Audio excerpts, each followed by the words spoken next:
Today is Saturday, April 30th. As Russia continues to wage war in Ukraine, some Americans and others around the world are leaving their more comfortable lives behind to go and help. Why? And what are they doing and seeing once they get there?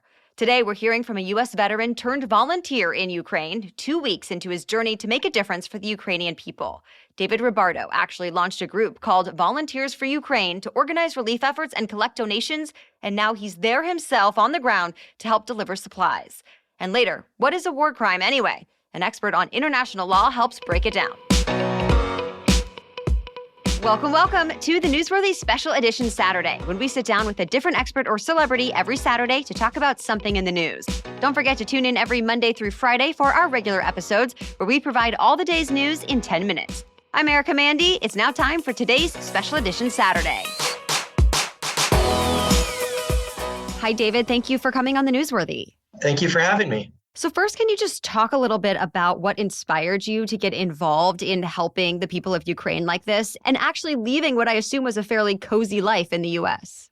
So for me, my background is as an Army infantry officer, and I served in Afghanistan. This past summer, the Afghan drawdown happened. I had a pretty deep emotional connection to the events I was seeing on the news. I watched some really amazing groups of veterans that went over as volunteers and did humanitarian assistance evacuations out of country. I wasn't in a position at that time to help out, but it was a really motivating example. So for me, when the conflict in Ukraine started, I sat there and I spent about 2 or 3 days obsessively watching the news, seeing how it was all playing out. And then at about the third day is when I said, I got to do something. And was there anything particular about this conflict, this war, that really stood out to you, that really made you want to do something? I think that the thing that's different about this conflict is the amount of absolutely personal images and video that have been shared. There are groups chatting on Telegram, Signal, WhatsApp, and sharing real-time updates where you can see somebody who's in a city who's taking a video. Here's a Russian tank driving by my house shooting at somebody. That was really shocking to me. Here's this military thing that's taking place, and I can talk to the people online who are actually participating in it. And then as the war became even more developed, I was blown away by the absolute atrocities there. The human suffering that's taking place, and more so, the people that are doing good. How all across the internet, I've just been surrounded by people that are trying to help. Everyone's saying, hey, I'm a web developer in the Midwest. What can I do to help? Great, you can make us a website. I'm a law professor. What can you do? Great, you can help me out with this system. And so it's been something that everyday people from around the world have been able to make a difference in. So what's a common background of the person who says, I actually want to go to Ukraine during this conflict? We've had veterans, we've had civilians, we've had people from countries all over Europe and North America, even a couple of people from South America. Really, the one thing that is common bond is that they care about people, that they want to help. Whenever they see a situation like this, they say, hey, what can I do? And so there's a lot of people here who are the embodiment of selfless service. Is this mostly humanitarian aid that you're providing on the ground, or is it also people who want to pick up a rifle and fight? As a U.S.-based organization, 18 U.S.C. 959 and 960 prohibit us from enlisting people into a foreign military against a country that the United States is at peace with. So we've wrapped our arms around the humanitarian assistance role. We are supporting the citizens in need, the people in the most impacted areas, and filling those gaps there between what government services can provide and what the needs of the population are. Humanitarian assistance, a lot of people glorify the combat side, but to me, it's a critical need that somebody's got to fill. So have you really had to kind of weed out people who want to fight? And have you heard from a lot of people who want to fight more than do the services that you are actually providing? I saw a lot of war tourism at the beginning, where people who grew up watching these movies romanticized the vision of what combat would be like, hopped on a plane and said, here's my chance. Many of them didn't have military service, proper equipment, or any real training. And that's a really dangerous thing. So at the beginning days, a lot of what we did was tell people, hey, don't go. You're not the right person. How long have you been in Ukraine at this point? And what has that experience so far been like for you?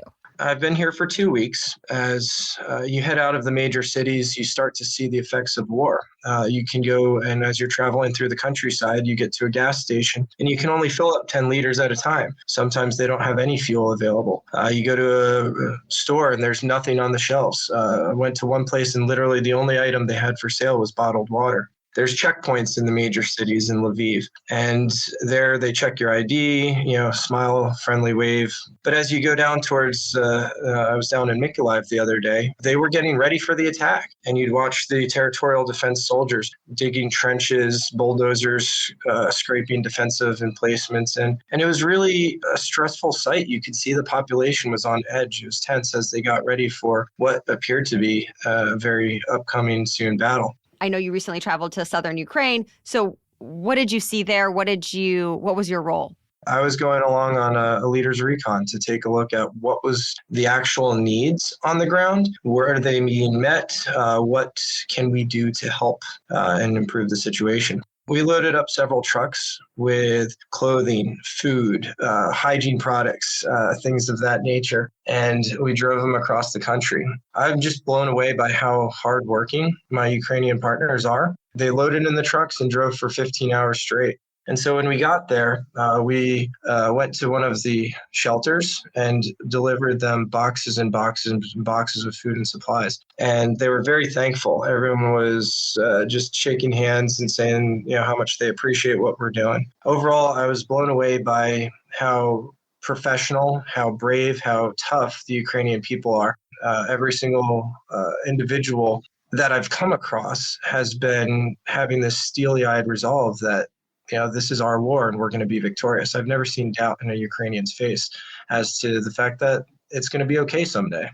That must be an interesting juxtaposition of such tragedy and war, and next to people who are so inspiring.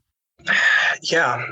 It's been something that the intensity of the experiences has really created some strong bonds. And so within a matter of hours of meeting some of my Ukrainian partnered organizations, they're welcoming me into their house and cooking meals and saying, here, we're having a barbecue, come join us. It's just been something that I've only been here for 2 weeks, but it feels like it's been so much longer than that because of how they've welcomed us with open arms. Any final thought or takeaway for our audience? I've never seen such a clear good versus evil story. About a week ago was when the Bucha massacre came out. And so my delivery drivers, they went out there when they heard the Russian forces were withdrawing and there were civilians that they were going to be able to get access to that hadn't received assistance in a while. And they went up there and they stumbled into one of the greatest atrocities of recent time here. They were able to hand out food, supplies, medicine, give hugs to people. They had women coming up and crying in their arms because they were so overwhelmed with this. And they came back having seen some terrible things. And just for me, this is something that right now in this phase, it's starting to lose national attention. It's no longer going to be the hot topic that everyone's talking about. And as months come, it's going to be something that we're all in it for the long run. The average person in the world making a small little contribution on a regular basis can make a big difference, can support this having a successful outcome. Because the people of Ukraine, they are getting the job done. They just need a little bit of help from these Western and global resources supporting their efforts. If you're interested in learning more or supporting his organization, go to volunteerforukraine.org. We've also put a link in our episode notes. Donations help volunteers get medical supplies, fuel, and more where they need to go. Still ahead, the United Nations is working to gather evidence of war crimes committed in Ukraine. But what is a war crime? And if Russian soldiers or even President Putin himself were to be indicted, what would happen next? We're getting answers from an expert on international law, Rosa Celorio. She is the Associate Dean for International and Comparative Legal Studies at George Washington University Law School. That conversation is next. But first, let's take a quick break to thank our sponsors. This podcast is sponsored by Rothy's. I know the news can sometimes feel overwhelming, and that includes the news about plastic pollution and climate change. A lot of people want to help in some way, but it can be hard to know where to start. Well, Rothy's believes even the biggest challenges can be tackled one step at a time. They make the most comfortable, stylish, and durable shoes and daily essentials, all from recycled plastic. Yep, everything Rothy's makes is better for the planet. They've repurposed millions of water bottles into their signature thread that goes into all of their products. Plus, Rothy's shoes, bags, and other essentials are made with less wasted fabric, and they're designed to be durable and washable for a stylish fit that lasts. I wear my Rothy's a lot, whether I'm walking around the block, going to the park, or meeting friends for brunch or dinner. And I've never had a single blister on my feet. And my first pair of Rothy's has now lasted years. When you're wearing Rothy's, your footprint feels lighter than ever. Get $20 off your first purchase today at rothys.com/newsworthy. That's ROTHYS, rothys.com/newsworthy. This podcast is also sponsored by BetterHelp Online Therapy. Stress is just a part of life, but it can quickly get out of control. I know for me, when I feel overwhelmed with things at both work and at home, and maybe I'm also not getting as much sleep as I would like, well, that kind of stress is just not sustainable. And it can lead to even less sleep and more teeth grinding and headaches. Yep, stress can show up physically too. So I found ways to manage my stress better with things like short meditations, getting outside, spending time with friends, and talking with a therapist can help too. BetterHelp is customized online therapy that offers video, phone, and even live chat sessions with your therapist, so you don't have to see anyone on camera if you don't want to. It's much more affordable than in-person therapy. Give it a try and see if online therapy can help lower your stress. This podcast is sponsored by BetterHelp, and the Newsworthy listeners get 10% off their first month at betterhelp.com/newsworthy. That's BETTERHELP, betterhelp.com/newsworthy. Okay, now back to my conversation with Rosa Celorio.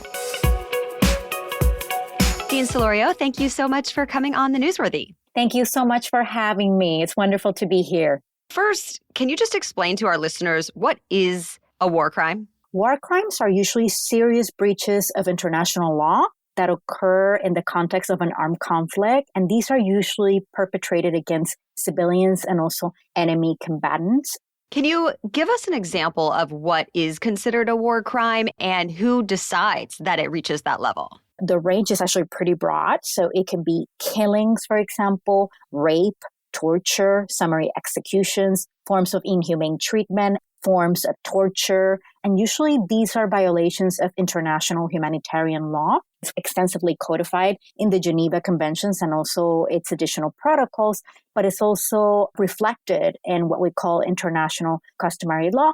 And it also has been codified in the Rome Statute as well. And is even just going after civilian targets instead of military targets considered a war crime? Yes. And not only going after civilians, but also going after civilian objects, going after civilian property, for example. The Geneva Conventions prohibit a number of weapons. So, for example, the use of those weapons, actually, that can be also a war crime, and attacks on nuclear power plants and specific objects can be a war crime. And any sort of attack in an area where there is knowledge that there could be civilians there without any sort of justification of military necessity, that can constitute a war crime. So the U.S. State Department has said it believes that members of Russia's forces have committed war crimes in Ukraine.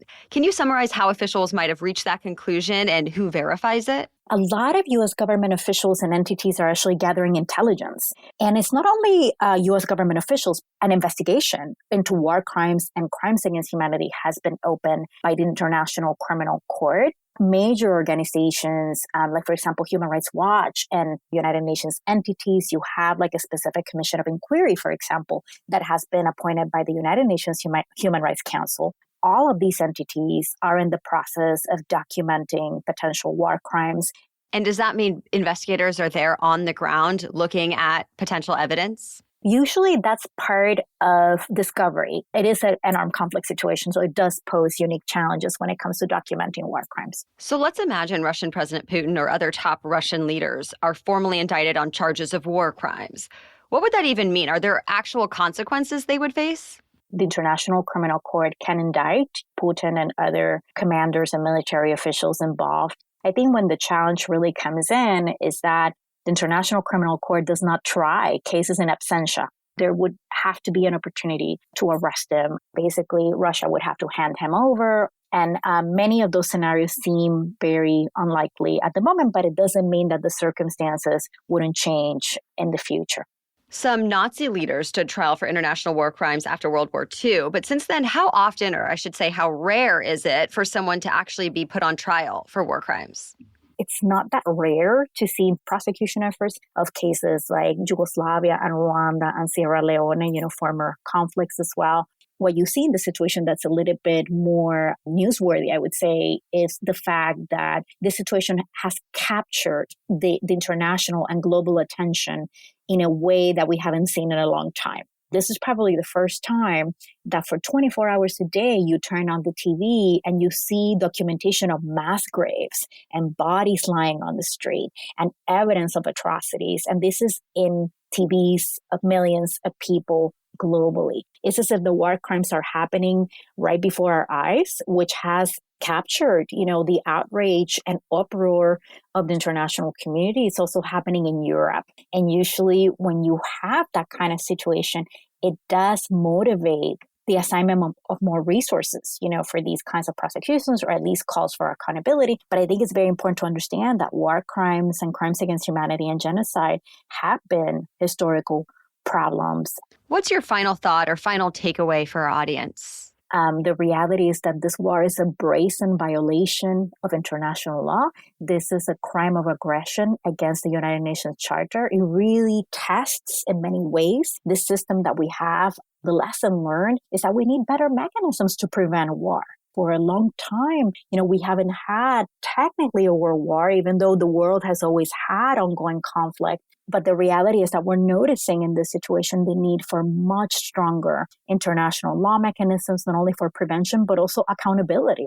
And I think it's very important to always think of the human toll that we're seeing in this war and how we need to address the needs of those affected. And also, I think we're all so impressed with Ukrainian resilience, for the way that they're resisting, for the way that they're fighting. I think this is an inspiration to all of us, and hopefully international law and human rights can really help, further that fight and finally achieve peace and self-determination, which is really what they're fighting for at the end of the day. Well, thank you to both of our guests today for sharing their experiences and insights. We'll continue to keep you updated on the war in Ukraine and a lot of other types of news in our regular 10-minute roundups every weekday.